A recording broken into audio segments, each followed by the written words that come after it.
ജാനുവരി 6 ദനഹ തിരുനാൾ. മത്തായിയുടെ സുവിശേഷം 3 അധ്യായം 1 മുതൽ 17 വരെയുള്ള വചനങ്ങൾ.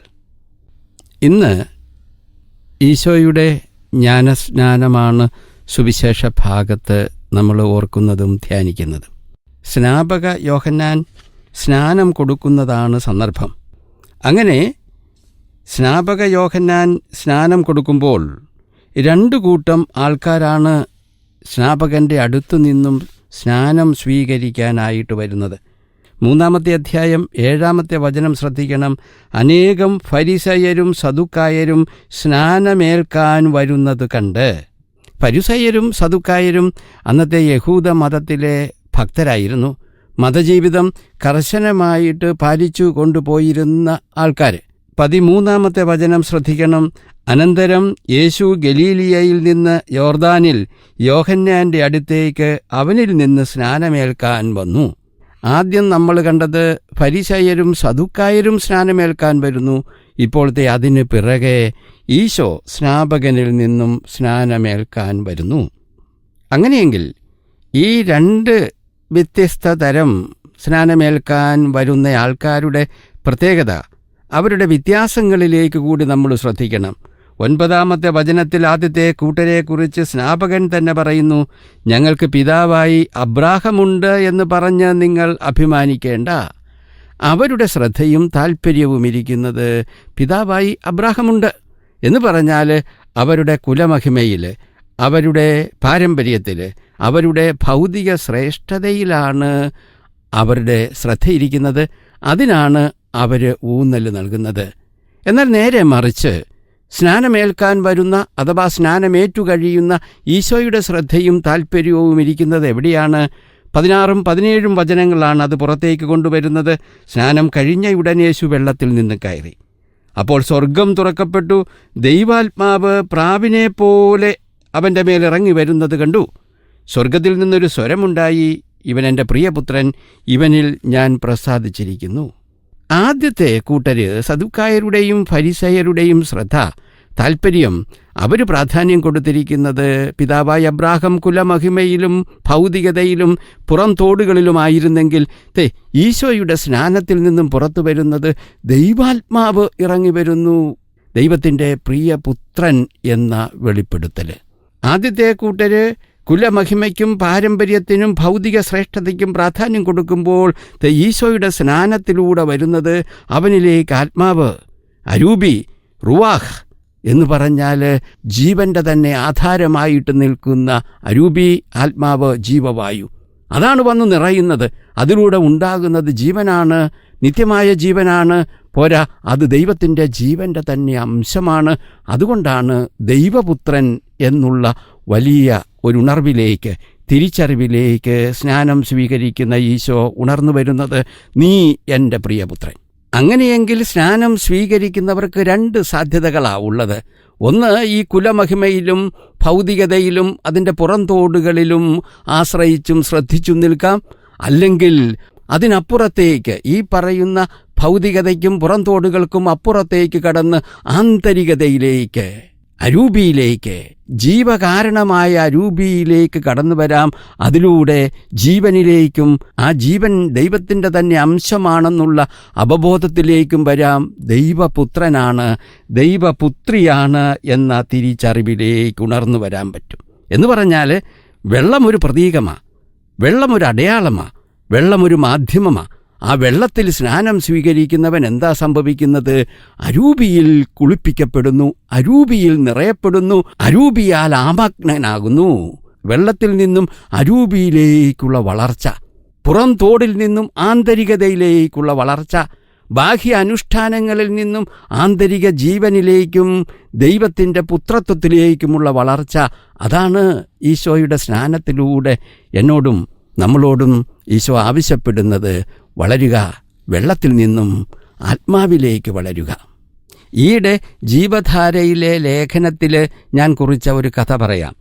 ചിത്രശലഭങ്ങളെ പ്രണയിച്ച ഒരു രാജകുമാരനുണ്ടായിരുന്നു. അതിനാൽ തന്നെ കുമാരന് ഏറ്റവും സുന്ദരിയായ ചിത്രശലഭത്തെ സമ്മാനിക്കുക എന്നതായിരുന്നു രാജാവിൻ്റെ ആഗ്രഹം. ഏറ്റവും മനോഹരിയായ ചിത്രശലഭത്തിന് ജന്മം കൊടുക്കാനുള്ള പദ്ധതികൾ ആവിഷ്കരിക്കാൻ രാജാവ് ഉത്തരവിട്ടു. ശലഭശാസ്ത്രത്തിലെ വിദഗ്ധർ ആവിഷ്കരിച്ച പദ്ധതികൾ വൈദഗ്ധ്യത്തോടെ കൊട്ടാരം നടത്തിപ്പുകാർ നടപ്പിലാക്കി. ഏറ്റവും മുന്തിയ ശലഭങ്ങളുടെ മുട്ടകൾ അവർ ശേഖരിച്ചു.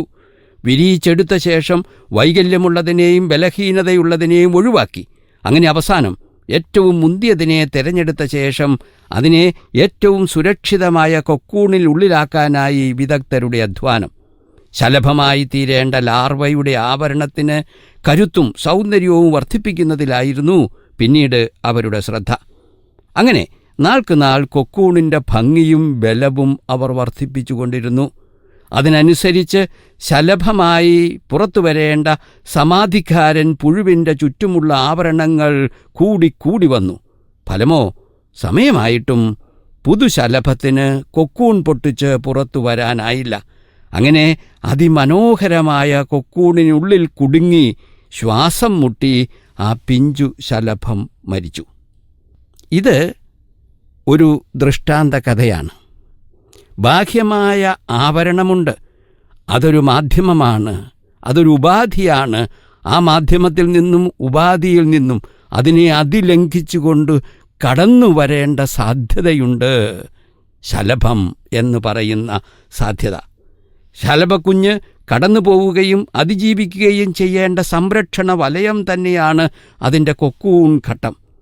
ചിത്രശലഭമെന്ന ലക്ഷ്യത്തിലെത്താനുള്ള ഒരു മാർഗം മാത്രമാണ് അതിൻ്റെ ആവരണം എന്നു സാരം.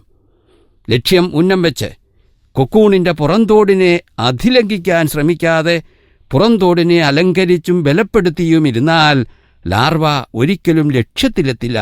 അതൊരിക്കലും ചിത്രശലഭമായി രൂപാന്തരപ്പെടില്ല. ഇന്നത്തെ സുവിശേഷത്തിൽ വെള്ളത്തിൽ സ്നാനം ഏൽക്കുന്ന ഫരിസേയരും സദുക്കായരും അതേ വെള്ളത്തിൽ തന്നെ സ്നാനമേൽക്കുന്ന ഈശോ. ഫരിസേയരും സദുക്കായരും ഞങ്ങൾക്ക് പിതാവായി അബ്രാഹമുണ്ട്, അതിലാ ശ്രദ്ധിക്കുന്നത്. ആ ശ്രദ്ധയിൽ അവർ കുടുങ്ങിപ്പോകുന്നത് എവിടെയാ?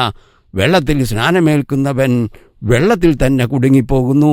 എന്നാലോ വെള്ളമെന്ന മാധ്യമത്തിൽ നിന്നും ഈശോ ഉണർന്നു വരുന്നത് ആത്മാവിലുള്ള സ്നാനത്തിലേക്കാണ്. ദൈവാത്മാവ് അവനിലേക്ക് ഇറങ്ങി വരുന്നത്. പോരാ, ദൈവാത്മാവിനാലാണ് അവൻ സ്നാനപ്പെടുന്നത്. പോരാ, ദൈവാത്മാവിലാണ് അവൻ കുളിപ്പിക്കപ്പെടുന്നത്.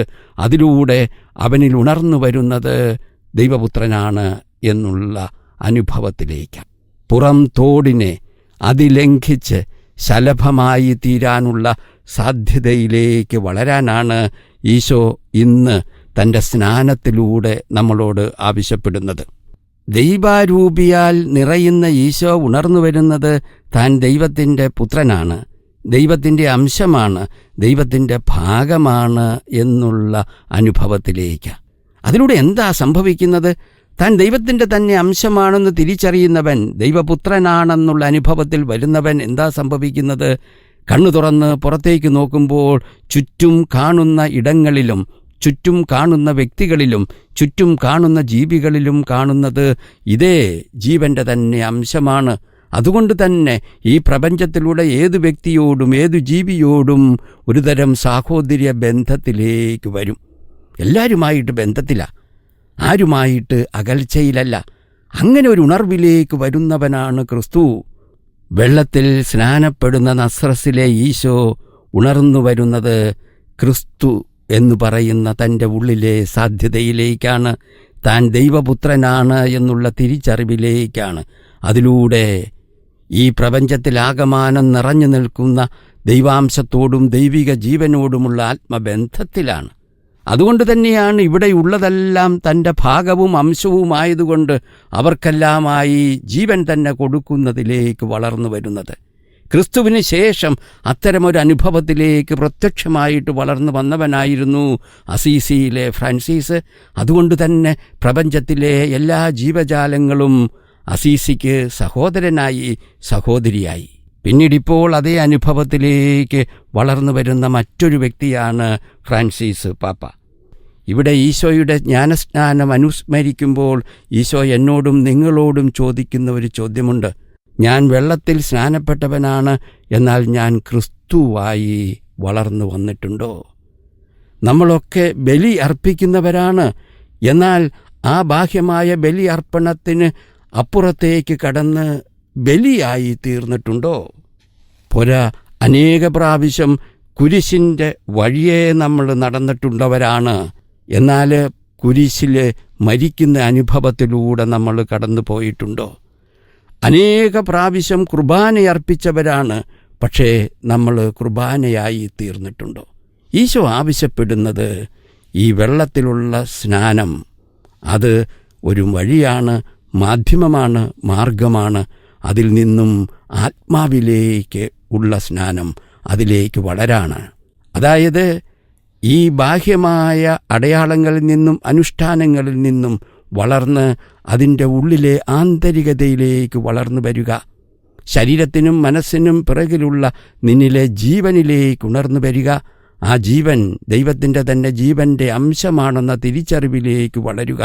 അതിലൂടെയാണ് നീ ദൈവത്തിൻ്റെ മകനാണ്, ദൈവത്തിൻ്റെ മകളാണ് എന്നുള്ള അനുഭവം നിന്നിലെ ക്രിസ്തു സാധ്യതയിലേക്ക് സ്നാനപ്പെട്ട് വളരുന്ന അനുഭവം. അതിലേക്ക് വളരുമ്പോഴാണ് നിൻ്റെ ചുറ്റിലുള്ള എല്ലാ വ്യക്തികളും, ചുറ്റിലുള്ള എല്ലാ ജീവജാലങ്ങളുമായി നീ ആത്മബന്ധത്തിലാകുന്നത്, ക്രിസ്തുവായി നീ രൂപാന്തരപ്പെടുന്നത്. നമുക്ക് പ്രാർത്ഥിക്കാം. നാഥ, നിൻ്റെ സ്നാനത്തിലൂടെ നീ എന്നോട് ആവശ്യപ്പെടുന്നത് നീ വളർന്നതുപോലെ ആന്തരികതയിലേക്ക് വളരാനാണ്. എൻ്റെ ഉള്ളിലും ഈ ഒരു സാധ്യത ഒളിഞ്ഞിരിപ്പുണ്ട്. ക്രിസ്തു സാധ്യത, ദൈവപുത്രനാണ്, ദൈവപുത്രിയാണ് എന്നുള്ള സാധ്യത. ഈശോയെ, അതിലേക്ക് വളർന്നു കയറാൻ നീ വളർന്നു കയറിയതുപോലെ അങ്ങനെ ഈ പ്രപഞ്ചത്തോടും ഇതിലെ സകലരോടും ബന്ധത്തിലാകാൻ, അത്തരമൊരു ആത്മബന്ധത്തിൽ ജീവിച്ച് ദൈവികതയിലേക്ക് വളരാനുള്ള, ദൈവപുത്രനും ദൈവപുത്രിയുമായി അനുദിനം ജീവിക്കാനുള്ള വലിയ കൃപ ഈശോയെ ഞങ്ങൾക്ക് നീ തരണമേ. ആമേൻ.